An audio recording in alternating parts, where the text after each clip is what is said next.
One day I was sitting in central London waiting for a friend, and I had the instrument with me in the bag.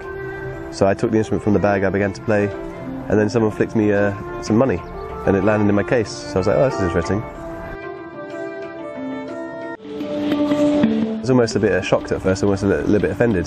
But then after a few minutes I was like, no, it's actually quite nice. And within like sort of 5–10 minutes of sitting there playing, I had a good crowd of people around me. So it's the first time I ever had to address a crowd of people by myself.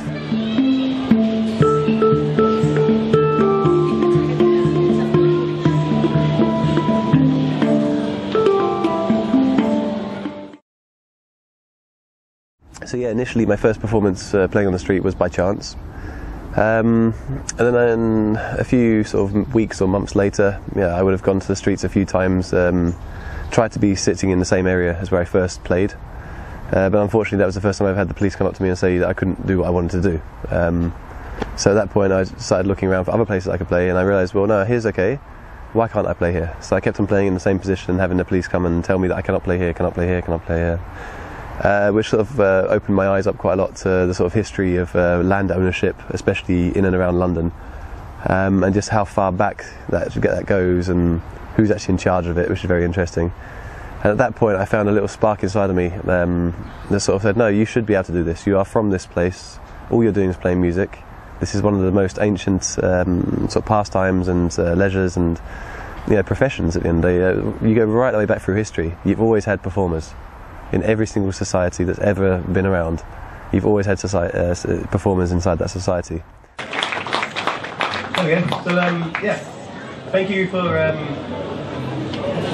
basically. Thank you for coming, really. So yeah, I'm Daniel Waples, I'm from England. This is Flavio Lopez from Barcelona, España. Hola. Yeah, if it really starts to rain, you're welcome to come inside here, and then we'll just turn around, okay? These guys have all got backstage passes, but don't tell them that you're going to come in if it rains, okay? Yeah, it's becoming increasingly harder for somebody to actually sort of step outside and just simply to co-create and just make something new live on the streets. I mean, there's certain areas in London where we're herded towards. Near the Millennium Eye, there's one big tourist trap, you could say, in the central London. So the Council of London have tried to put all the performers into this one area, knowing that the tourists can go there and see everything. But for me personally, I'm acoustic, so if I'm sitting here playing my acoustic instruments that's only audible to the people who are within like 2 meters around me, and there's a person who's 13, 14, 15 meters that way who's got a 100-watt PA system and he's a mime artist, with a PA system playing his music very loud, there's no space for me there. So for this reason I've always sort of tried to find spaces like markets and sort of places that are slightly away from the main hype. Like, okay, I go to busking festivals, I go to perform in Edinburgh for instance, and in all seriousness that's quite hard work, because people, when you see the videos, you don't realise, when you see the videos on YouTube you see me, you never see my point of view looking out. For instance, now we have cars going past, we have aeroplanes going over. Unfortunately that's just a factor of the modern day life, and I haven't found that perfect quiet space to play yet. Some people have, and they keep it quiet. So yeah, this is a hang drum. It's from Switzerland, it's made of metal, and it sounds the way it sounds when I hit it and it comes through the speaker. That's how it sounds, okay? Each one of these is a different size, it gives a different sound. This is the violin, played with a bow, 4 strings, made of wood. Yeah. Good. And together they sound like this. We're going to play a slower one now, I think. Luckily the coffee's wearing off. So, eins off? Yeah, okay. One thing I always forget to say. Take a deep breath and relax. So I'm actually reminding myself that, sorry.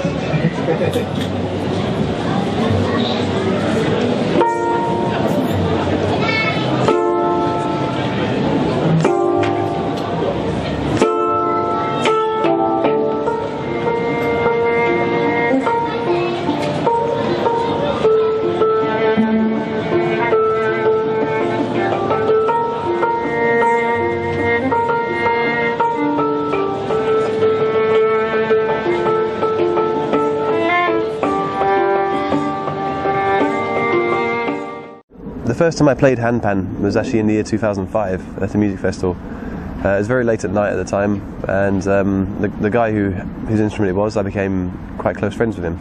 So over the space of the next year and a half, I played his instruments whenever I could.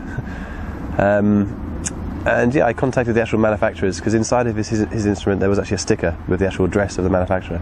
So I wrote them a few letters, they replied to me, and they invited me to come along and choose my instrument. So I picked my own up at the end of 2006 and the beginning of 2007, around about that time.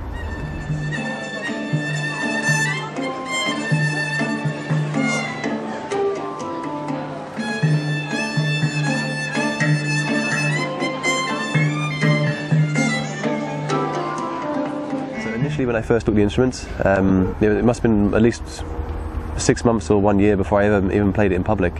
Yeah, for me it was like something that I would use at the end of the day to calm myself down. In the daytime I was playing African percussion, and it's very loud, very masculine. And then in the evening time I would often find myself sat around a campfire or somewhere in nature, just connecting with the instrument, just playing. I'm not trying to make a show or performance as such, but just kind of like connecting with it myself and feeling good.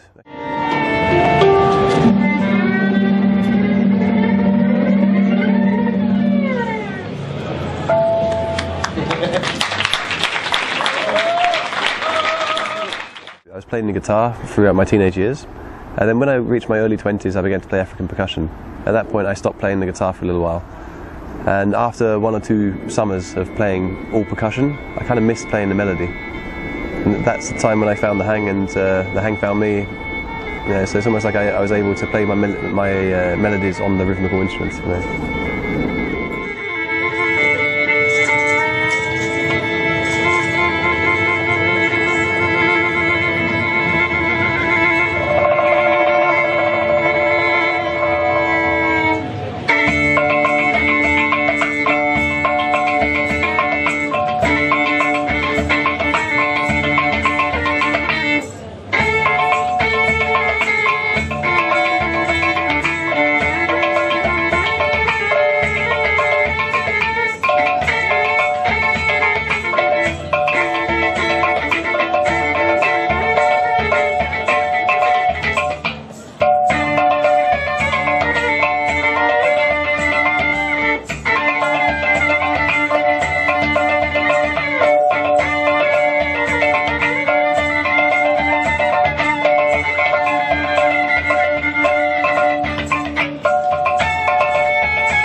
Yeah, as far as the influence for the songs goes, I would say it comes from being in a nice quiet environment, a nice pure space where I can connect with the surroundings around me, and I think that's maybe why in my work up until now I've never really gone into the studio to create a studio album.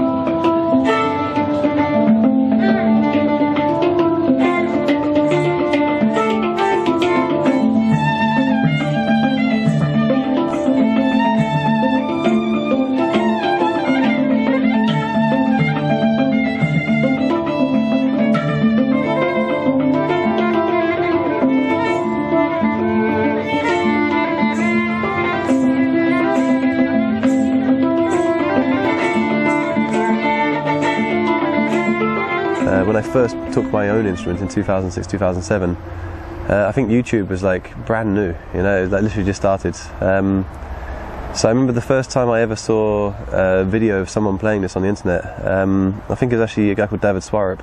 He's actually a very good friend of mine now. And along with that as well, there's a guy called Manu DeLego. Yeah, I'd like to call him a friend. Can't say we've ever drunk a beer together. I've seen him play a few times on the stage, but you know. And a guy called Dante. I forget Dante's last name. He's based in New York. So hopefully I'll be meeting him soon. So yeah, these are the guys, when I first went to the internet, I saw their videos. I wouldn't say I copied anything off them, and yeah, I mean, okay, I looked at them, I was kind of impressed by a few of them, and yeah, influenced a little bit, I suppose, in the sort of fact of like, oh look, he's using a certain microphone here, and you know, so more that sort of side of things. But my actual playing, I used to play a lot with a guy called Danny Cudd, who's obviously now in a band called Hang Massive. And I think if you look at us two playing, you know, the years over the video, if you look at the videos over the years, you can kind of see, you know, we've bounced off each other. Obviously, yeah, you know, some influence has been taken here and taken there. But yeah, as far as the actual sort of songwriting side of things goes, I would say I haven't really sort of set my sights on any one musician that I'm trying to imitate or use their style, you know. And I think that's one of the beautiful things about like what I'm doing with the instrument at the minute, because I don't hear even other hang players who are making the same sort of music. I'm hearing quite a few hang players coming now. Okay, I've found a few people who are playing, you know, cover versions of my own songs, which is it's very empowering. You know, it's very beautiful to see people on the internet taking it upon themselves to actually sort of you know, use one of your compositions themselves. It's beautiful.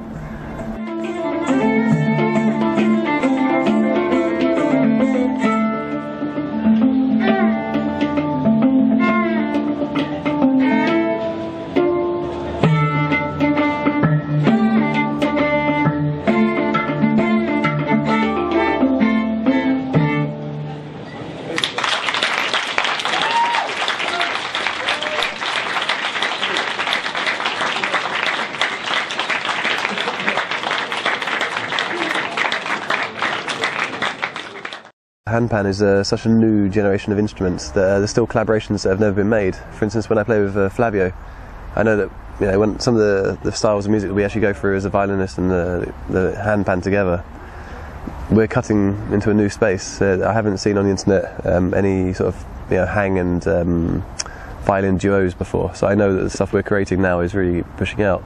In the past, when I was playing with Danny Cuds, you know, obviously two hangs playing together, and I found that in some ways a little bit limiting in some ways.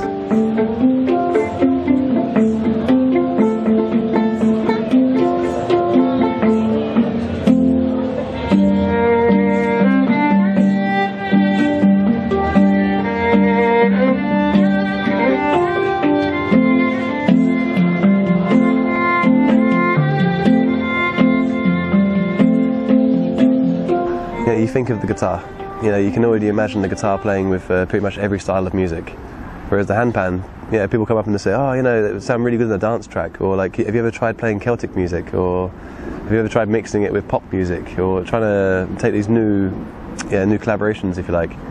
So I kind of see myself almost as wanting to step into this light of taking the instruments into these collaborations with different genres of music, you know. Like I say, with Flavio, with the violin player, we've already created some very interesting tracks around the Celtic vibe, around the classical sort of vibration and West African influenced.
There's a lot of people who are making very fast progress in creating something that's influenced by the Swiss pan art hang. You know, for instance, this one here is actually a Asachan Echo soundscape, and the whole thing about this is like it's actually made in Switzerland by another person who is not the main manufacturers of the pan art hang. Pan art hang is like almost like saying a Ford car. You know, this is a Echo Asachan, the same as it would be like a Toyota. You know, you have the brand and the names. So yeah, like I say, if anybody who's influenced by this instrument, well, you know, get on the internet, start finding out information. Please don't email me every single day. Like, if I will publicise things as I find them out, you know. But to go to my inbox and have the same question repeated 5-10 times every day, you know, it's slowed me down. Yeah.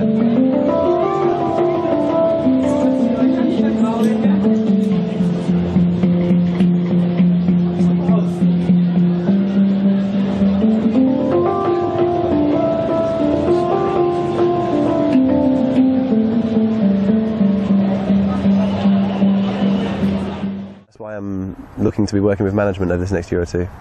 Just simply because I want to concentrate on the music. Right now, I spend far more time on the internet trying to make the connections with the person who wants to book me for an event, along with booking the flights, along with like pulling the other musicians together, and then I've got to do all this other crazy stuff to make sure I'm there at the venue at the right time. It's kind of it's almost taken away from the music. So I feel at this stage it would be nice to hand over the booking and the logistics to somebody else, so I can actually concentrate on the music for it. Again. So I would say I'm in a transition period right now. I can go, basically any closer, it's my hands. Yeah. That's about as close as I can go. So if you just turn the monitor down, it should be... Okay. Thank you.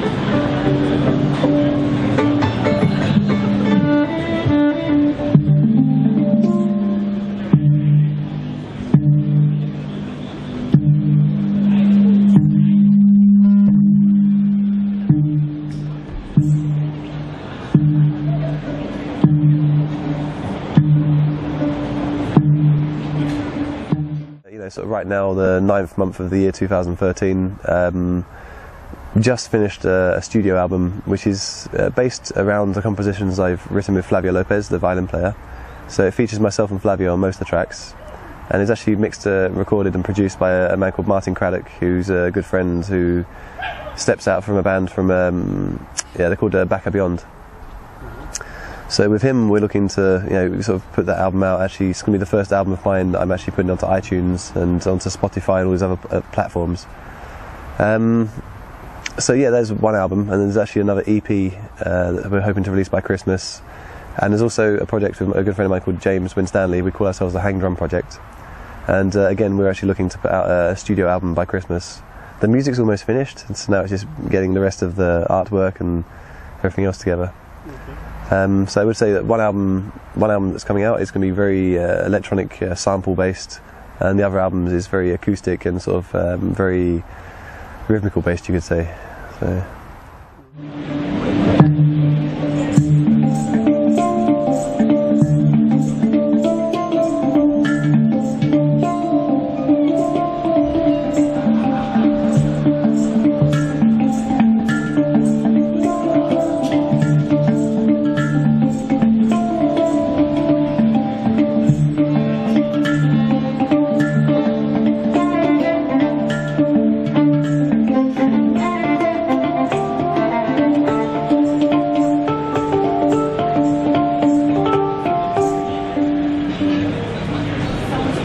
Okay, yeah? Okay, yeah, it's good. Okay.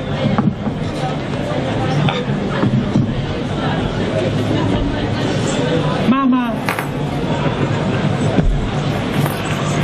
Ooh, lights. Whereas myself, like I say, I started playing on the streets. It became very public about what I was doing because people started filming me, putting it onto YouTube. So with that in tow, I'm kind of looking now to step away from the street performance in some ways. Because truth be known, my recommendation to anybody is if you want to play music on the streets, if you've got the bill that's to be paid on Friday, don't go to the streets to make money. You go to the streets because you want to play in public or you want to have fun. If you want to pay that bill on Friday, your whole emphasis about what you're doing when you're sat on the street is going to be completely different. You're sitting there thinking, I need to make 200 euros by Friday.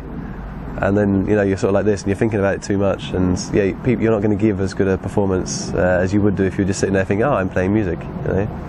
It's almost like you've lost the goal. You've got the prize instead of the goal. It's very interesting. And have a nice time and stay dry. And the last song, so take a deep breath and relax. Oh, before I go, actually, can I ask you a big favour? I've got a text from my mum saying, where am I? So can I take a picture? Do you mind? Is that alright? Can I get a thumbs up from everybody? Yeah? One second. Sorry. Okay. Smile.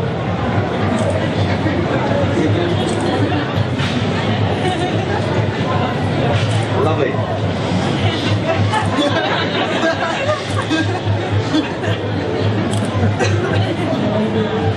Yes. Oh, it didn't work anymore. Sorry guys, next time, okay? I'll tell you what, if you're on Facebook, tag yourself. I'll upload it as soon as I finish. Yeah. And I'll put your details. Yeah. Okay, so one more song. What I'm trying to say is basically, performance on the street is a very nice thing, but if it rains, take into account you might not earn any money. You can't go somewhere and guarantee you're going to make so much cash. Yeah, and as far as like the reason that why I'm smiling when I'm performing on the streets, I think it's because I generally enjoy doing what I do. I generally actually enjoy playing my music, knowing that, okay, maybe the money isn't going to come today, maybe it comes tomorrow, maybe it comes next year.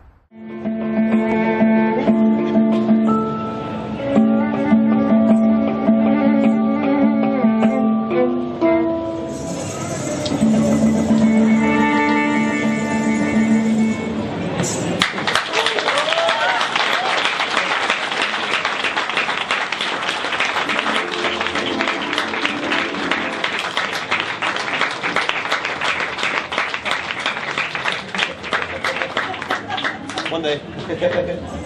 Oh, okay.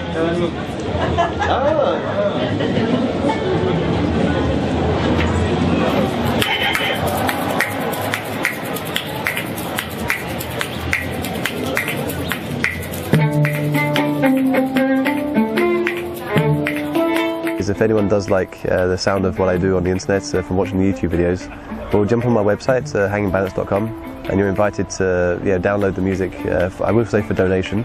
Quite a lot in the past I've said for free, but I've got to come to the terms that no, I do actually need to live. There needs to obviously be getting a return for my energy basically. So I'm trying to use the word donation a bit more these days. Like I say, at the minute I'm still independent. When I work in management, maybe I'm no longer allowed to go by donation. They will be charging a set fee. So get on the fact of that now, and sort of get in there and get it while you can.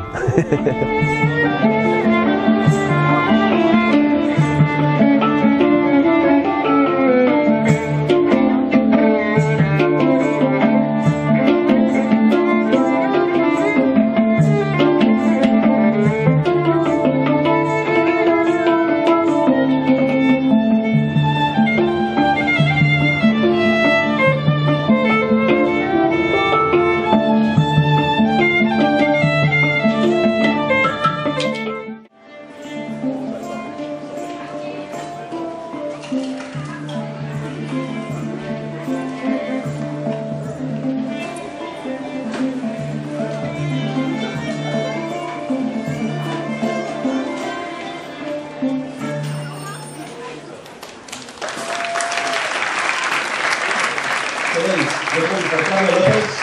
Myself, Waples. Thank you for coming.